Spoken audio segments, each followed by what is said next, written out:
He's also being flanked here by our humble director of the Liberia National Fire Service, Director Osua Bao. He's also here with his able deputy director of administration, and his name is Samuel Fair. Also in attendance is the IGP for operations, J. Nelson Freeman, Attorney General Nelson Freeman, and other senior officers here present. So without much ado, I hope your gadgets are set. Ladies and gentlemen of the 4th Estate, this is our Honorable RG, who is all set to brief the press on the situation. Good afternoon to all. Indeed, our God is real. Let me first begin by apologizing for the delay, but it's better late than to have inconsistencies in our briefing. So we had to make sure that we gather more pieces of information to be able to accurately inform the public as to where we are. We are very much aware of the eagerness in the general public to hear about developments as far as the fire situation at the Capitol building is concerned. Like the Chief of Press and Public Affairs noted, I'm joined here today by the Director General of the Liberia National Fire Service.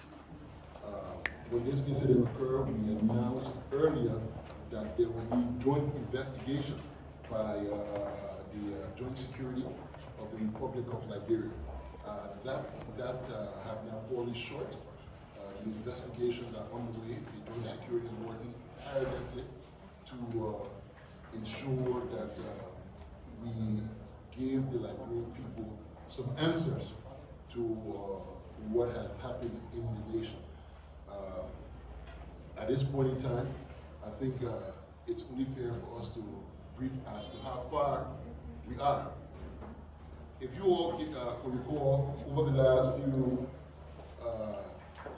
press conferences or briefings that we've had, I've been very, very clear on my words. I've minced my words as far as calling the situation at the Capitol and arson and told you all that we're still investigating.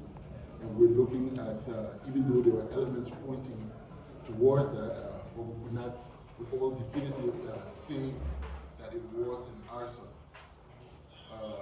Today, January 8th, at this point in time, I'm here to officially inform the nation that we have sufficient evidence to call the act at the Capitol an act of arson.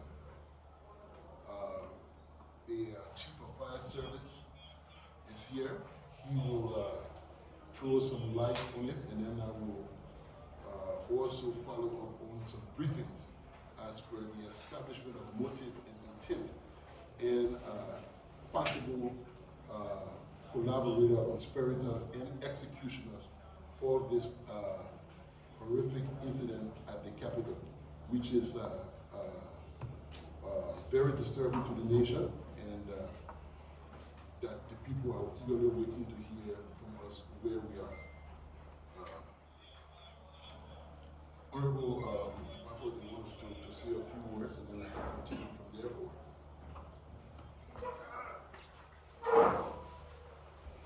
Thank you, Archie. Good afternoon. I know people will be calling me, asking why we have not said anything. When it comes to investigation, there are a lot of things involved. So you have to take your time to go, through it so that we can get it fast out. Like you said, we are almost at the point of conclusion. And from our observation at the Capitol building, there were flammable substance used to cause the fire there. And so indeed, like you said, the funnel out, but we just want to briefly let you know that from our observation, there was clinical substance use that caused the fire at the Capitol building. To throw a little more light on this issue, as part of our investigative analysis, the electrical system at the Capitol building was duly assessed, and it has an automatic circuit breaker that should trip in time when there is a major short in the building that could lead to fire. Up to the time that the building was ablaze, the grid was still supplying power into the building, which is an indicator that it could not have been a short that caused that particular fire. More so, we also observed from the investigation that the smoke from the fire is consistent with that of an accelerant, the heavy, thick black smoke that we also coming from the Capitol building on that day. The color of the flame of the fire as well is also consistent with that of an accelerant as well. We also observe as part of the investigation that the fire with an electric, if it was an electrical fire, it will have a specific place that it will have begun from. But in this case, there were multiple areas that we noticed that the fire picked up from. So it wasn't like from one particular location spreading throughout the room, but from multiple locations around the room. So at this point in time, we are definitive about calling it an arson. We have identified people of interest in this investigation. Those people of interest have been reached. We have sent out clear messages to them to come in to continue the investigation. And in the case where they do not show up, they will be arrested. There's absolutely no one in this country by the Constitution that is immune from such felonious act. And as such, it is our hope that people will willingly cooperate with this investigation. So far, so good. We haven't had any hostile posture from any of those that we would like to speak to. So we believe that that cooperation will be continued, and that we will be able to subsequently brief you, or when a full briefing has been done at the level of the National Security Council and some of our findings are declassified, that we will be able to give all to the press. At this point, I would like to rest. I know you have one or two questions, and then we can take it on. So, ladies and gentlemen of the press, if you want to ask a question, you raise your hand, be recognized before you speak, please. So, Winston from Banana. Thank you, Honorable Archie. My name is Winston Blading from Banana. If you can tell us the name of that substance that we use and who are those referred to as person of interest? You want to call some names to us, so since we have reached out to them? Thank you. So at this point, Mr., I would like to hold on to the names. Like I said, we have a detailed briefing to give to the, for now the briefings are still classified. When we make that presentation at the level of the National Security Council, they will authorize a level of declassification, at which point in time we will be able to reach out and inform the public. But in addition to just the issue of the color of the smoke and the flame, there were other pieces of evidence gathered on the scene, one of which was a container that the forensic team picked up and carefully did some analysis. We are limited as to how much we would do, so we got the EPA involved and we have LPRC involved. Both bodies corroborated the presence of flammable substances in that particular container that was found at the Capitol as well. Like I say, those who did the act, they know themselves, and it's my hope that they will start to come. Because if you don't come, if you don't cooperate, we'll go for you. And they know themselves. Fabian, My name is Fabian and I work for LPS. My question has to do with your previous press conference last week. Yes, please. Where you mentioned about foreign experts coming in to determine the cause of the fire. And I remember during that press conference, there was some limitation to our Yeah. fire service. So why now, today, our fire service is coming in with an investigation and not a foreign experts that we were talking about? So, Fabian, thank you. That's an excellent question. The scene is still preserved, just as was from the day of the occurrence. We're still waiting experts to come in to also look at the pieces of evidence. But from the day that that incident occurred, based on the expertise available on the ground, we knew that the occurrences were consistent with that of an arson. We pulled back a bit to see if we could get additional expert advice before we call it that. But the fire investigation is also being done in line with criminal investigation.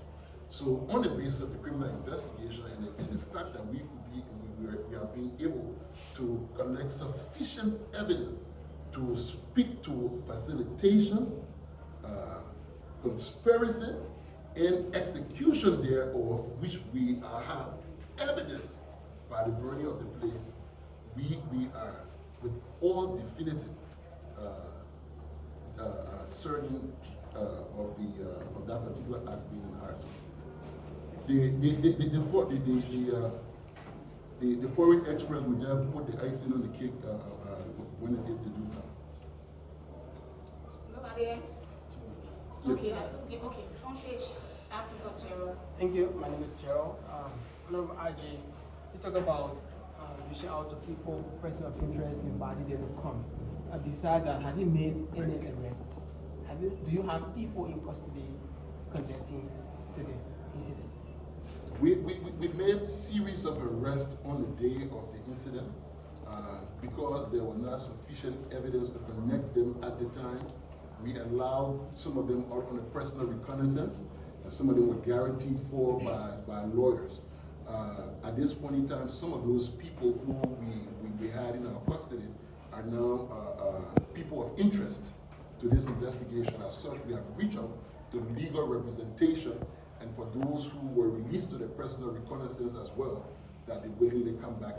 And like I said, so far so good. There's been absolutely no contention. So we're going to wait to within the next 24 hours before we start to make tactical moves to make sure people get arrested. So, ladies and gentlemen, investigation is not an event, it's a process. We'll update the public as the investigation unfolds. Thank you for coming and have a very happy New Year. Listen, in closing, I want to reassure the general public. We are so politicized in this country that it is almost impossible to believe neutrality and professionalism. This particular investigation has been methodical. There's empirical pieces of evidence that have been chronologically connected. Every last person of interest that we've been able to connect. And the thing about it is, we may not at this point in time have every last one, but we have sufficient information to send a clear signal to any would-be detractor in this particular country that the rule of law does exist and it will stand independent to protect the lives and properties of the people, and most importantly, protect the democracy. Thank you.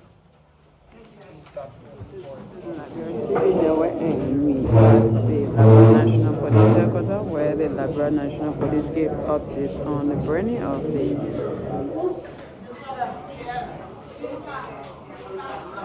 Capitol building. Thank you so much for having the Liberian. Don't forget to leave your comment in the comment section.